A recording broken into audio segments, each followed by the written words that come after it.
Ao longo assim da minha existência, eu passei por situações complicadíssimas assim na minha vida. Desculpa, eu tenho que ficar andando porque tem uma enfermeira em particular que está de olho em mim. Então, eu estou meio sequelado. Então, tem algumas coisas que eu não posso fazer. Não posso ficar muito tempo parado, não posso ficar muito tempo sentado, tenho que estar com a perna para o alto. Então, eu vou ver se eu consigo obedecer. Aliás, eu tenho que obedecer, senão eu vou ter que ouvir. Mas, ao longo da minha existência, eu passei por muitas situações complicadíssimas. Uma delas, meu irmão conta que lá na roça, no interior de Garanhuns, ele usava espingarda. Meu irmão sempre andou armado, a vida inteira andou armado.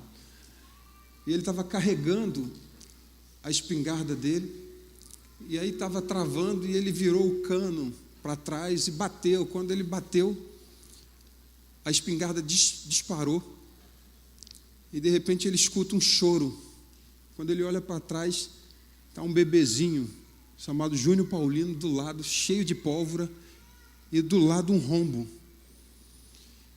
E ele disse que foi o primeiro milagre que ele viu na minha vida, porque foi do lado, mais um pouquinho teria me acertado.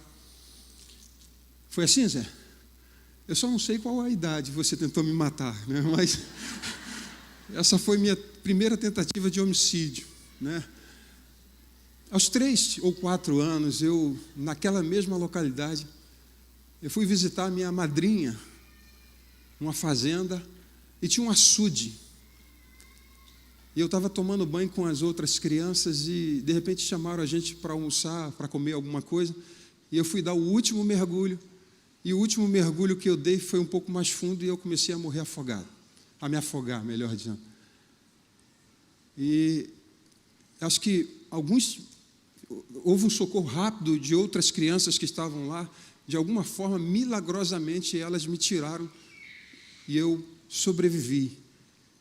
Engraçado que eu não tenho muita memória da minha infância, mas esse não sai da minha cabeça. Recentemente eu estive lá, fui no açude, e no mesmo lugar eu fiz questão de tirar foto da localização onde eu estava onde eu fui socorrido pelo Senhor. Não diferente desses 2 episódios, aos 15 anos, voltando da escola ali na favela de Senador Camará, morei muitos anos, a minha infância toda lá, numa parte. Vindo da escola, eu e um amigo fomos abordados por um carro e a gente teve que fugir de bicicleta, correr desesperadamente. Invadimos a primeira casa, ninguém entendeu nada, até porque não houve tempo. A gente invadiu a casa, invadiu a sala e fechou a porta da sala, a pessoa assistindo televisão sem entender nada, mas 2 seres desesperados, tremendo, não entenderam nada, falaram assim: o que está acontecendo? Tipo, vieram me roubar, mas na verdade a gente estava fugindo de alguém que estava querendo nos matar. E eu falo que era querendo matar, por quê? Porque eles deram uma fechada e vieram atrás mesmo, isso na Vila Aliança. E ele então, o dono da casa, nos protegeu, nos recepcionou lá, ouviu a nossa história, viu que a gente estava vindo da escola, ele nos guardou e levou um dos meus amigos até a sua casa, e depois ele me levou até a estação que eu deveria atravessar para voltar para casa. Outro livramento do Senhor. E aos 17 anos, eu também, e aí eu já estava em Cristo, vindo de uma das reuniões da igreja, isso para provar para vocês que eu era inocente em todas essas situações, porque senão vocês podem achar que eu era um criminoso. E aí eu vindo de uma das reuniões da igreja, atravessando uma passarela, e estava uma situação muito complicada, eu não entendi muito bem, estava chovendo, eu estava correndo para não me molhar mais, e aí eu vejo uma confusão, mas não sabia do que se tratava. Continuei a minha jornada, mas aí um carro sai de um local, vem, e de repente eu percebo que todos os que estavam ali naquele tumulto, eles se escondem, correm, alguns se jogam no mato, outros se escondem, e um grita para mim: sai daí, sai daí, sai daí. Eu não sabia do que se tratava, não deu tempo. Quando eu percebi que o carro estava na minha perseguição, eu corri, E ele, então, de carro, muito rapidamente, ele me interceptou, e aí ele, então, começa a situação absurda de tentar me matar. Então, ele ameaça por várias vezes, eu falo com ele, peço, digo que não tem, e, por Deus, ele foi convencido de que eu não estava envolvido, se é que ele foi convencido disso, mas eu sei que ele me liberou. E ele, por várias vezes, vou te matar agora, e ameaçou, e Deus me livrou mais uma vez. Não diferente desses episódios, aos 22 anos, eu estava numa reunião da igreja, e de repente eu tenho uma convulsão no meio da reunião. Eu caio, tenho uma convulsão, e quando eu acordo, as pessoas tinham dito o que tinha acontecido, então eu procuro um médico e descubro que eu tinha um tumor cerebral. E aí eu tive que fazer vários exames, porque o risco de romper era enorme. E o risco da cirurgia também era grande, porque era uma má formação no cérebro, um hemangioma. E eu precisava operar às pressas, porque não podia fazer esforço, não podia nada, a qualquer momento podia romper esses vasos, porque um já tinha rompido, foi por isso que eu tive aquela convulsão. E foi um tempo muito difícil, uma cirurgia longa. Os invejosos falam mal de mim, dizem que eu sou sequelado por conta disso, eu operei e tiraram alguma coisa do meu cérebro, e é por isso que eu tenho algumas deficiências na minha vida. Eu acredito que eu sou normal por conta disso. Mas, não passado, eu tive outras situações, mas no que se refere a correr risco de morte, foram essas. E agora, aos 54 anos, de repente, de uma maneira inexplicável, eu começo a sentir uma dor na boca do estômago, isso não para, vai aumentando, e aí eu vou para a emergência de um hospital e eu descubro que eu estava com vários trombos no meu corpo. Uma delas, que era mais grave e ainda precisa ser extirpada, é do fígado.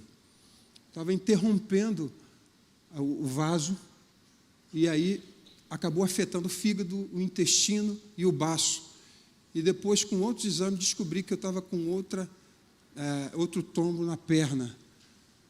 E aí, o primeiro milagre foi porque o trombo maior, que era do fígado, 2 vezes compensaram, senão, fatalmente, eu teria um problema muito mais sério. Na questão do intestino, se fechasse, eu poderia necrosar o intestino e a minha situação também ficar muito grave. Então, quando os médicos pegaram meus exames, eles imediatamente me internaram no CTI, e sempre fica aquela desconfiança de que, de repente, eles estão fazendo isso porque é exagero, ou querem ganhar dinheiro, e esse foi o meu primeiro sentimento. Mas aí, a questão é que houve várias conexões ali, e aí quando as pessoas também, amigos, conhecidos, que têm ciência e sabem do que se trata isso, viram do tamanho da gravidade. E mais uma vez, eu acho que, diferente de todas as situações, essa para mim foi a que eu tive a maior sensação de morte. Eu realmente comecei a pensar que ali eu poderia morrer a qualquer momento. Embora eu já passei por todas essas situações que eu narrei, mas uma consciência veio dentro de mim, de que eu poderia estar morrendo, e de que eu poderia morrer. Embora não estava fisicamente, clinicamente, estava sim bem, fazendo até as coisas. Mas a questão é que, devido à situação, e de uma forma assim, sem perceber, e eu poderia ser alguma coisa fatal. Então eu comecei ali sozinho, naquele ambiente de CTI, e até mesmo antes de entrar do CTI, eu comecei a pontuar algumas coisas na minha vida. Eu comecei a avaliar nas questões, por exemplo, lá de casa, no sentido de que, bem, o meu celular e os meus eletrônicos, todos, minha esposa e os meus filhos têm acesso, então eles vão continuar usando. A conta é conta conjunta. Comecei a pontuar algumas coisas. E eu saí dessa esfera e fui para uma esfera mais profunda, no que se refere à minha relação com a minha mulher, o meu casamento, de saber como é que eu estava, como é que estava a minha relação, como estava em relação ao meu tratamento com ela, a minha vida como marido. Nós tínhamos, antes disso, tivemos uma conversa sobre a nossa vida, para buscarmos corrigir algumas questões. E foi dentro desse cenário que eu entro ali. E eu começo a pensar na minha relação com os meus filhos, com os meus irmãos, minha família, com a situação que envolveu a minha mãe. Todos devem estar sabendo de um processo muito difícil, que ela ainda está passando hoje, graças a Deus, está bem melhor. Então, também me aproximei muito dos meus irmãos, tanta coisa a gente tratou, tantas situações. Só que, avaliando tudo isso na minha vida, por quê? Porque eu comecei a pensar o seguinte: se eu morrer, essas coisas todas, eu não posso pensar.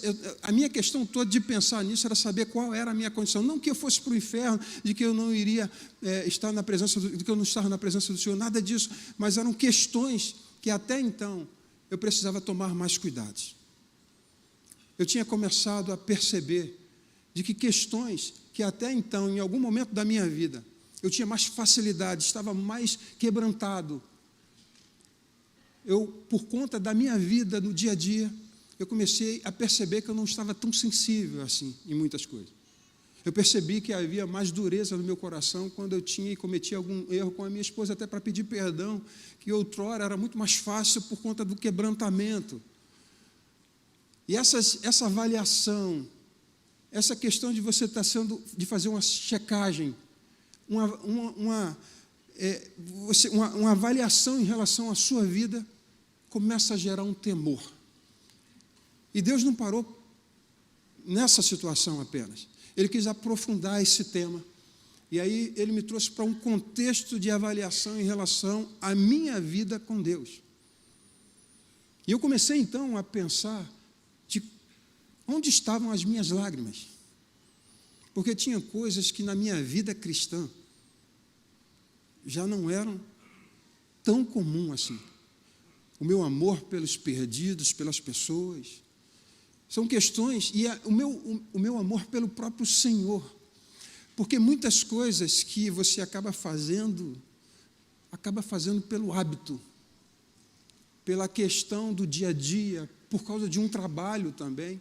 E a gente acaba perdendo a sensibilidade da vida, da necessidade das pessoas, da nossa própria necessidade de estar na presença de Deus, de chorar na presença de Deus com alegria por saber que Ele está ali.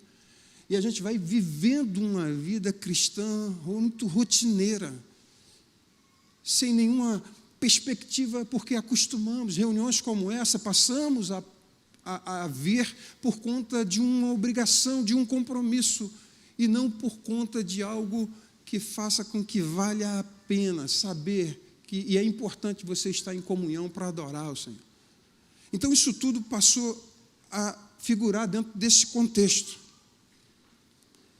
E embora eu tenha saído já desse quadro difícil, essa reflexão perdura, ela continua no meu coração, até o dia de hoje. E com isso, eu não quero só contar um pouco da minha experiência para vocês, mas eu quero também levá-los a refletir de como está o teu cuidado da sua vida com Deus. Se você estiver aqui hoje, apresentar-se ao Senhor. Eu sei que não precisa de momentos como esse para a gente fazer uma reavaliação. Eu acho que toda essa análise, toda essa investigação precisa acontecer todos os dias na nossa vida. Porque ou Jesus voltando, ou a gente partindo, nós temos que estar preparado e precisamos estar em dia com o Senhor. Mas o fato é que algumas coisas acontecem na nossa vida e eu tentei e fiquei avaliando o propósito de tudo isso estar acontecendo. Eu, então, entendo que Deus permite situações como essa, para que a gente possa fazer uma reavaliação da nossa vida com Deus, sobretudo com Ele, mas também com as pessoas que nos cercam, com aquelas pessoas que nós estamos, com a missão que o Senhor tem nos dado, para saber se nós estamos de verdade no centro da vontade de Deus.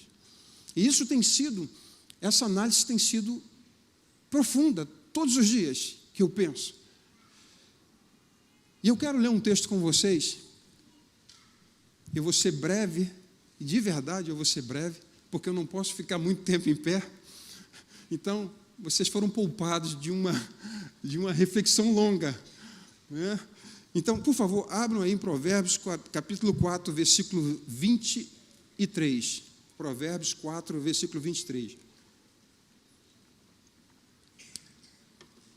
Vou esperar vocês abrirem, não. Vou ler aqui. Na RA diz assim: sobre tudo o que se deve guardar, guarda o coração, porque dele procede as fontes da vida. Na NVT diz assim: acima de todas as coisas, guarde seu coração, pois ele dirige o rumo de sua vida. E há uma versão que diz o seguinte: cuida do teu coração mais do que qualquer outra coisa, porque dele brotam as fontes da vida. Vou ler essa última versão aqui. Cuida do teu coração mais do que qualquer outra coisa, porque dele brotam as fontes da vida. Cuida do teu coração mais do que qualquer outra coisa. Com muita diligência, eu tomei uma decisão há muitos anos. Eu falei assim, olha, eu vou cuidar do meu coração, e eu falo fisicamente, porque eu quero envelhecer de uma maneira saudável. Então eu comecei a fazer exercício, praticar esporte, mas por essa necessidade de poder estar cuidando daquilo que é a fonte de vida, que é o coração. Então, todos os dias, eu era intenso na questão do exercício. Não era para ficar forte, era simplesmente cuidar da minha saúde. E não somente, mas eu comecei a mudar os hábitos alimentares. Comecei a cuidar de fato. Tirei o açúcar, o sal, fritura, de vez em quando apenas. Eu comecei a mudar. Já sou magro, mas não queria também engordar, porque gordura não é sinônimo de saúde. E eu vim, então qual é o grande problema? O fato de eu estar cuidando bem da minha saúde gerou um problema nisso tudo. Por quê? Porque os médicos ficaram sem compreender.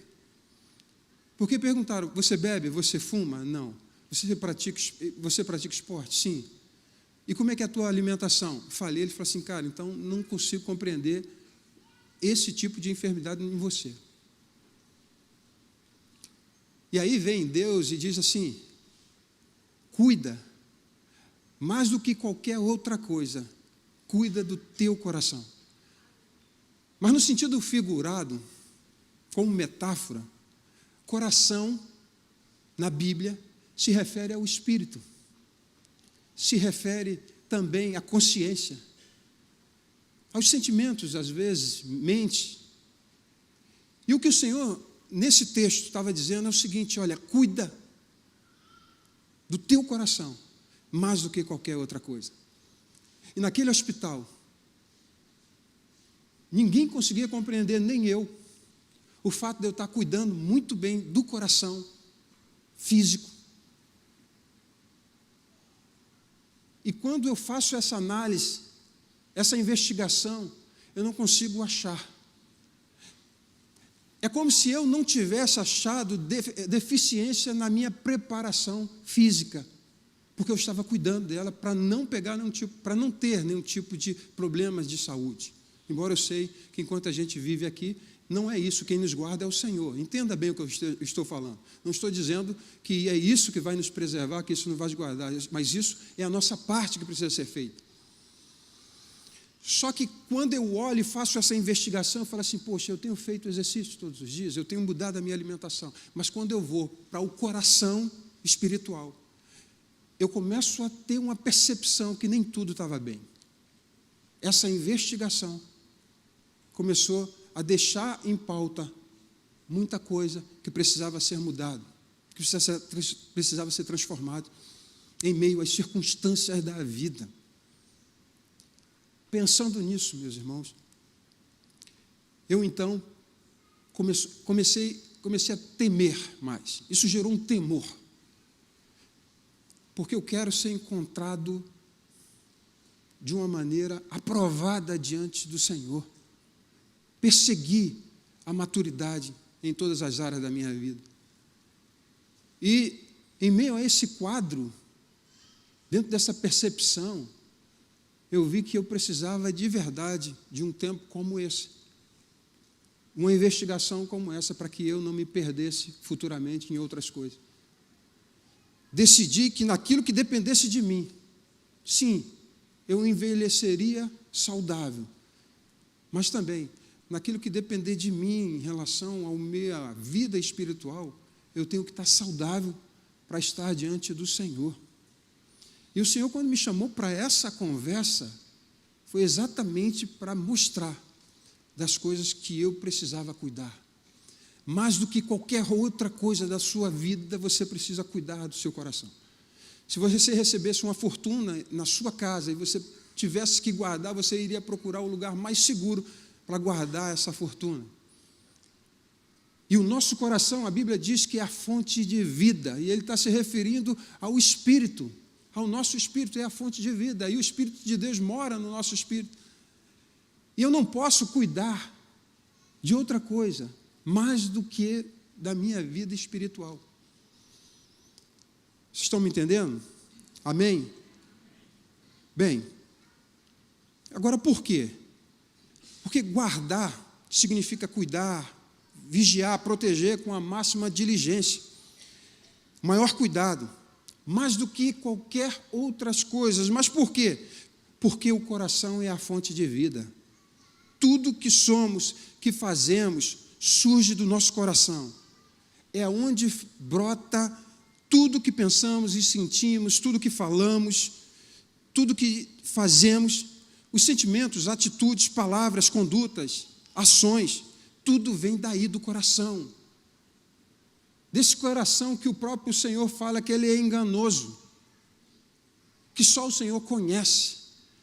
Então, negligenciar, cuidar do coração, é um desastre.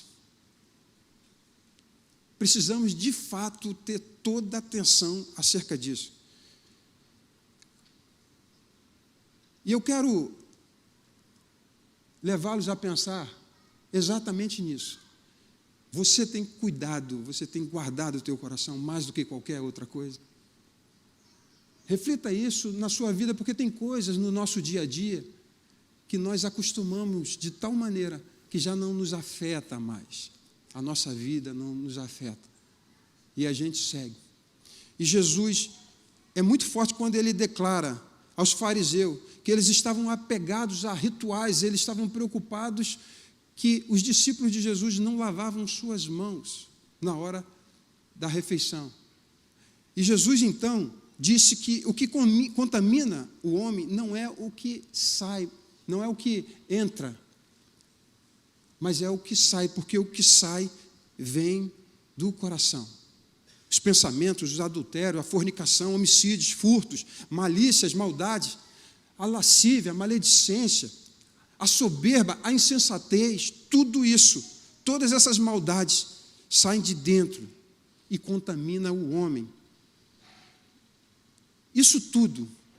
E eu me senti muitas vezes lavando somente as mãos, tratando da questão física. Isso, para mim, um sentido figurado que eu fiquei avaliando, lavar as mãos era como se eu estivesse fazendo só os exercícios físicos.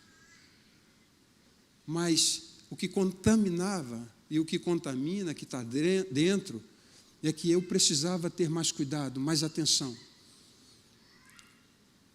Vocês estão me entendendo? Amém, meus irmãos? Amém. Bem, dessas coisas todas, o que tem sido alvo do maior cuidado, o meu cuidado e o teu? Quero fazer essa pergunta para vocês. Do que devemos guardar o nosso coração? Eu pontuei algumas coisas. Primeiro, porque guardar, como eu disse aqui, é você preservar. E a gente precisa guardar o nosso coração do orgulho, da raiz de amargura. Carrega a amargura no coração? Guarda, se guarda disso.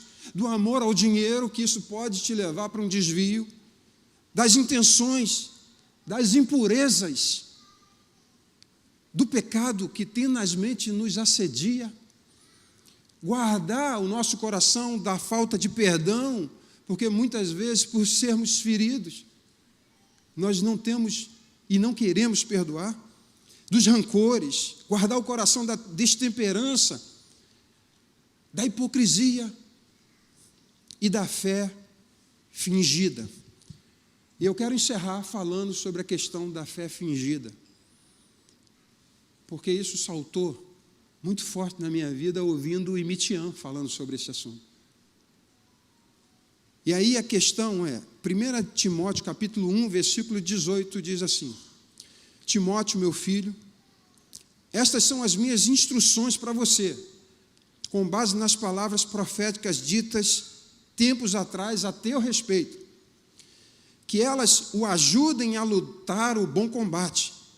E aí ele diz assim: apegue-se à fé e mantenha a consciência limpa, pois alguns rejeitaram deliberadamente a consciência e, como resultado, a fé que tinham naufragou. Himeneu e Alexandre são dois exemplos. Eu os entreguei a Satanás para que aprendam a não blasfemar. Não sei se você prestou bem atenção, mas esse texto ele é muito forte quando ele fala que nós devemos nos apegar à fé e mantendo a consciência limpa. Por quê? Porque você rejeitando a consciência limpa, a sua fé é roubada. Se você não mantiver a consciência limpa, a sua fé é roubada. Esse mesmo Paulo, a Timóteo, na segunda carta, ele diz assim, no capítulo 1, versículo 5, diz assim: pela recordação que guardas em tua fé, sem fingimento. Para sentar? Obrigado, meu irmão.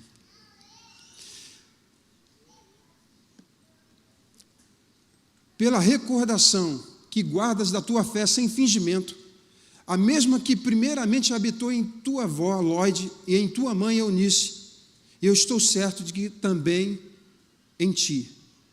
Primeiro ele fala de uma fé, depois ele fala de uma fé fingida. A fé é um dom de Deus, é algo sobrenatural, e esse dom chega até nós mediante a palavra. A gente escuta a palavra, gera fé no nosso coração, que é o Senhor que produz isso em nós, e essa fé sobrenatural enche os nossos corações. Não é possível a gente ter uma fé verdadeira se a gente não tiver uma consciência limpa. Quando pecamos, ou quando nós estamos em direção ao erro, a nossa consciência nos acusa. A nossa consciência nos chama a atenção. Quando essa consciência nos avisa, nós temos que dar ouvido, porque é a voz do Espírito Santo que fala no nosso espírito. E o problema todo é o seguinte: quando a consciência nos avisa, nos aponta, e nós não obedecemos, estamos resistindo. Isso acontece uma vez, duas vezes, acontece outras vezes. Consequentemente, estamos apagando a fé.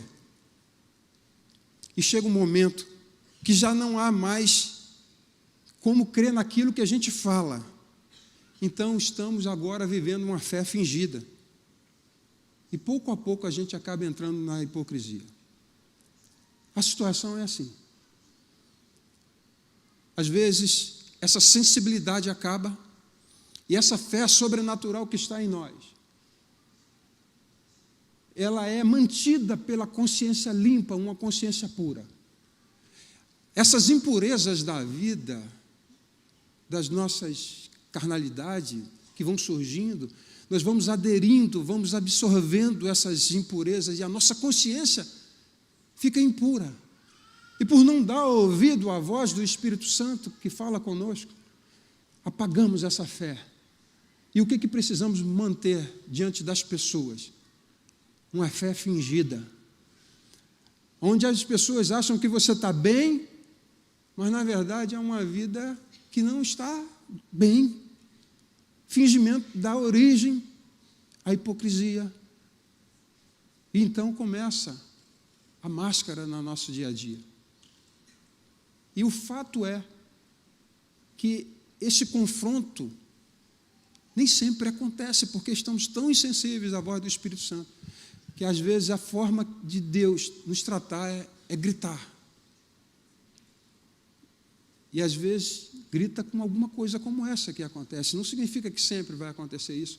E também não estou dizendo que tudo isso que eu estou falando com vocês somente foi por isso que Deus precisava falar comigo. Não, eu acredito que tem outras coisas, mas isso faz parte também de que eu precisava fazer uma reavaliação em algumas coisas na minha vida. Concluindo, entremos em sua presença com corações sinceros, que é a primeira condição para ter uma comunhão com Deus, é ter um coração sem máscara. Porque a gente pode até ter máscara com as pessoas, mas diante de Deus não. Meus irmãos, é isso que eu tenho para dizer para vocês na manhã desse dia. Nós precisamos cuidar das muitas coisas da vida, da nossa casa, da nossa família, esposa, marido, dos filhos, netos, da igreja, cuidar da obra. Mas a ordem do Senhor Jesus, mais do que qualquer outra coisa, cuida do teu coração, porque dele procede a fonte de vida. É cuidar desse coração, para que nada nos impeça de entrar na presença de Deus. É cuidar desse coração, para que não venhamos nos sentir acusados pelo diabo, nem por uma consciência má. É cuidar desse coração, para que não exista nada que nos impeça de concluir essa boa obra. É muito importante, quando chegar aquele dia, a gente ter a mesma ousadia de Paulo ao dizer: combati o bom combate, acabei a carreira e guardei a fé. E a fé que ele menciona não é uma fé fingida, mas uma fé legítima, verdadeira, que foi amadurecida ao longo da sua jornada com o Senhor. Precisamos crescer nisso tudo. Precisamos crescer diante do Senhor. Precisamos estar sensível a isso. Aprove o Senhor me levar para um quadro como esse, para que eu pudesse fazer essa análise e gerar um temor maior. E eu quero sair dessa situação completamente aprovado. Você pode ficar de pé em nome de Jesus. Eu acho que eu cumpri aqui o meu requisito.